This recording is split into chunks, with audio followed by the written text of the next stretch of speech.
Anda sebentar lagi akan umroh, masih bingung mempersiapkan perlengkapan apa yang harus dibawa saat umroh? Simak video Umi kali ini akan membahas perlengkapan apa saja yang harus Anda siapkan untuk berangkat umroh. Assalamualaikum warahmatullahi wabarakatuh. Alhamdulillah wassalatu wassalamu ala rasulillah wa ala alihi washabihi wa mawala. Gimana kabar sahabat Umi semuanya, para calon tamu Allah? Semoga sehat walafiat, dalam keberkahan, dalam keberlimpahan. Amin ya rabbal alamin.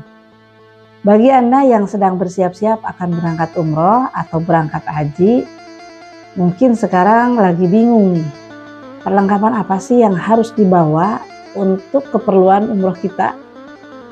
Nah, bagi yang sedang bingung, pusing, apalagi yang belum punya pengalaman, simak video Umi kali ini. Umi akan bahas perlengkapan apa yang harus Anda bawa untuk menunjang ibadah umroh Anda di sana. Simak dan jangan lupa didukung dulu dengan menekan like, share, serta silahkan komen dan subscribe bagi yang baru bergabung. Umi doakan semoga dukungan Anda bisa menghantarkan Anda ke Baitullah dan juga menjadi amal jariah atas manfaat dari video-video ini. Amin ya rabbal alamin. Perlengkapan umroh untuk wanita yang harus dipersiapkan bagi Anda yang akan berangkat umroh. Yang pertama adalah mukena. Anda harus membawa mukena pada saat berangkat umroh. Untuk apa? Ya, untuk menunaikan sholat saat di masjid. Memang tidak wajib karena ada kalanya kita menggunakan bergo sudah cukup untuk sholat. Tapi penggunaan mukena tetap akan lebih nyaman pada saat kita menunaikan sholat di masjid dalam jangka waktu yang panjang. Silahkan bawa mukena cukup satu pasang saja. Boleh atas bawah, boleh atasannya saja, atau boleh mukena terusan. Warnanya sesuaikan saja dengan kondisi di sana, yaitu warna-warna yang gelap, atau boleh juga dengan warna yang putih. Hindarilah menggunakan mukena yang terlalu mencolok, ngejreng, dan bermotif rame. Karena di sana kita akan beribadah, biar fokus, biar khusyuk, dan juga tidak mengganggu fokus orang lain.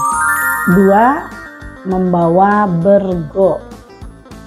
Nah, bergo ini atau kerudung-kerudung ini sangat bermanfaat pada saat kita menunaikan ibadah umroh. Karena bergo ini bisa dipakai untuk melengkapi fashion atau baju kita, juga untuk bisa dipakai untuk ibadah. Tatkala kita menggunakan bergo yang sudah cukup syar'i untuk sholat, maka kita bisa langsung sholat baik dalam perjalanan maupun pada saat di masjid.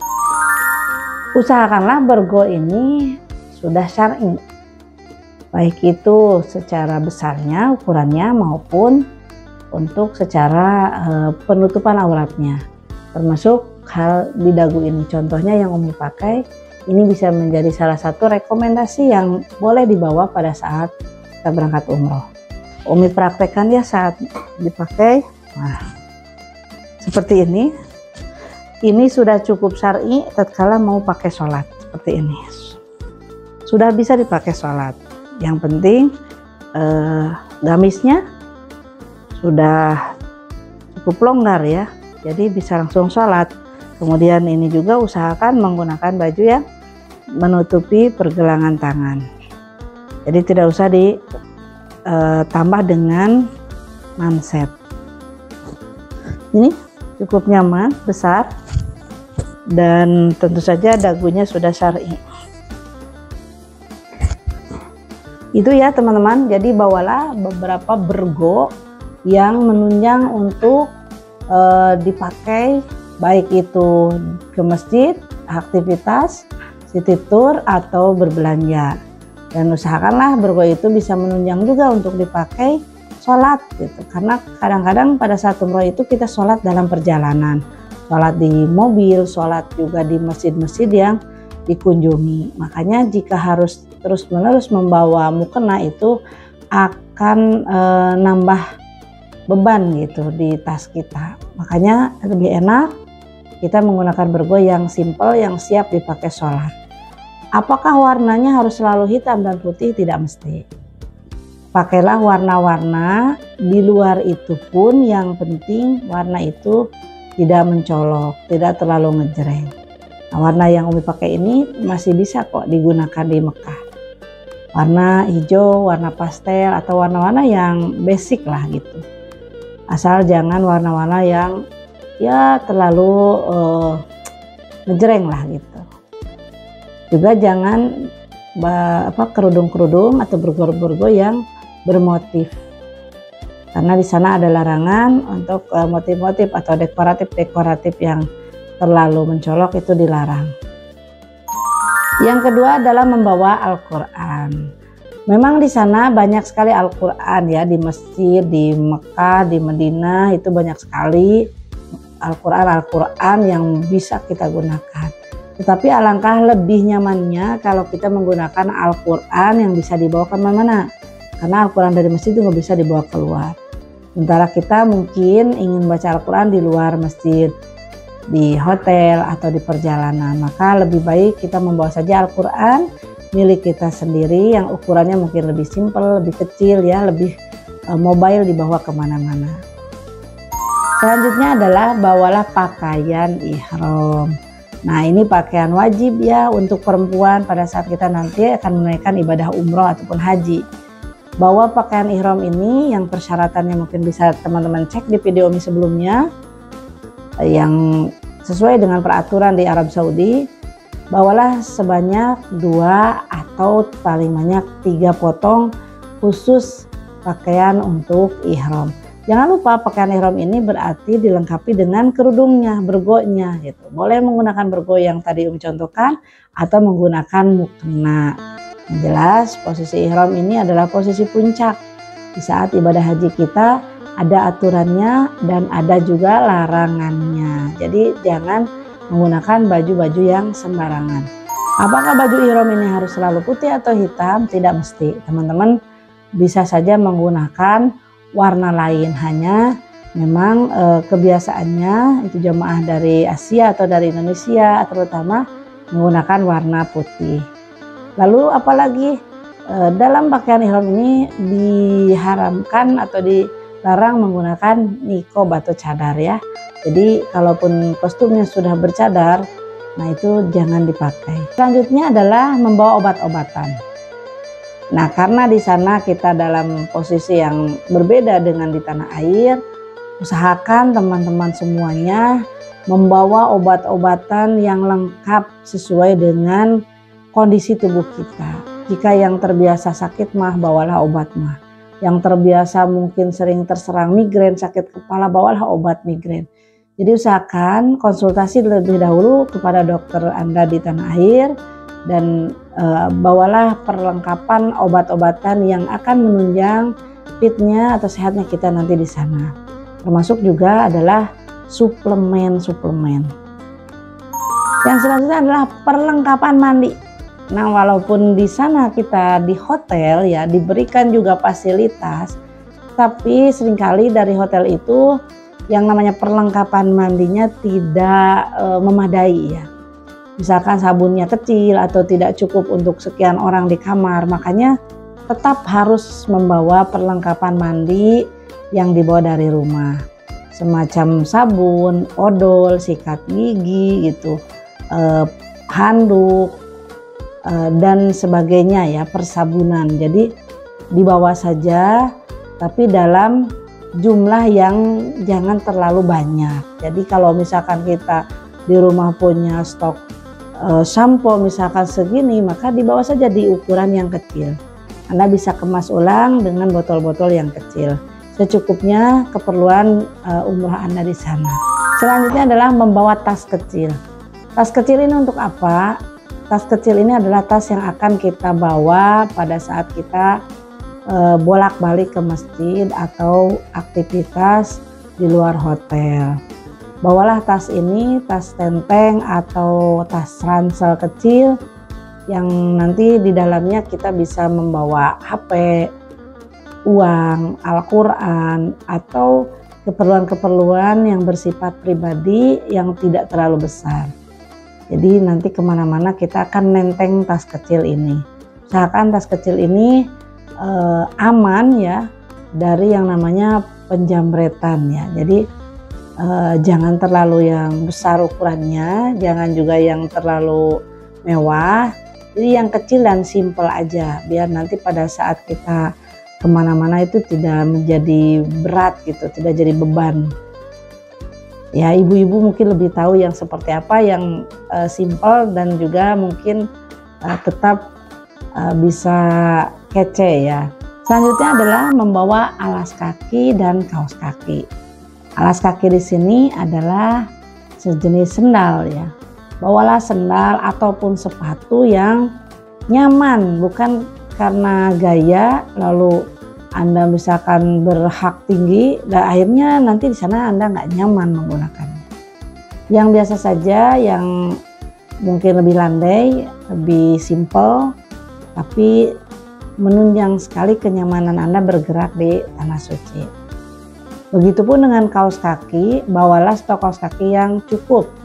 Jika durasi umroh kita 9 hari misalkan, saran Umi minimal bawa kaos kaki 6 pasang lah itu. Jadi tatkala kita hilang atau kotor itu masih ada cadangan. Selanjutnya bawalah pembalut dan panty liner. Pembalut ini untuk jaga-jaga jika kita mendapati haid, atau bisa juga digunakan sebagai pengganti panty liner, terutama bagi mereka yang suka beser ya. Karena kadang-kadang tatkala kita memang suka beser atau orang yang suka batuk ya, sambil batuk sambil sedikit pipis gitu. Jadi kalau pakai pembalut itu akan lebih aman dari kebocoran dan dari najis yang akan berceceran. Nah, panty liner ini terlebih berguna sekali bagi mereka yang perempuan yang suka keputihan. Bawalah panty liner mungkin 1 pak ya, isi 30-20 itu cukuplah untuk durasi umroh. Nah, dengan menggunakan panty liner ini diharapkan kita akan lebih terjaga ya daripada najis yang mungkin saja keluar di area-area kewanitaan kita. 9. Bawalah masker dan kacamata. Nah, masker ini walaupun pada saat ihram jangan digunakan, tapi sangat berguna untuk aktivitas kita keseharian. Karena dengan menggunakan masker kita lebih terlindungi dari kotoran dan debu yang banyak sekali berterbangan ya di area kota suci ini. Gunakanlah masker untuk menjaga kita dari yang namanya penyakit dan debu-debu tersebut. Nah, begitupun dengan kacamata, ini berguna pada saat kita akan city tour atau ke area-area di sekitar masjid, yang mana di sana itu biasanya secara cuaca itu sering terik. Jadi kacamata ini sangat berfungsi untuk memberikan pemandangan yang lebih teduh dan tidak silau lagi. Selanjutnya bawalah baju sehari-hari. Baju yang bisa pakai buat jalan-jalan, buat belanja, buat tidur, itu baju sehari-hari. Berapa banyak? Silakan aja disesuaikan. Baju tidur mungkin cukup 2-3 potong, baju sehari-hari pun cukup 3 atau 4 potong saja. Nah, semuanya usahakanlah syar'i. Baju tidur tetap berlengan panjang ya, tetap pakai celana, dan begitupun baju yang dipakai untuk santai.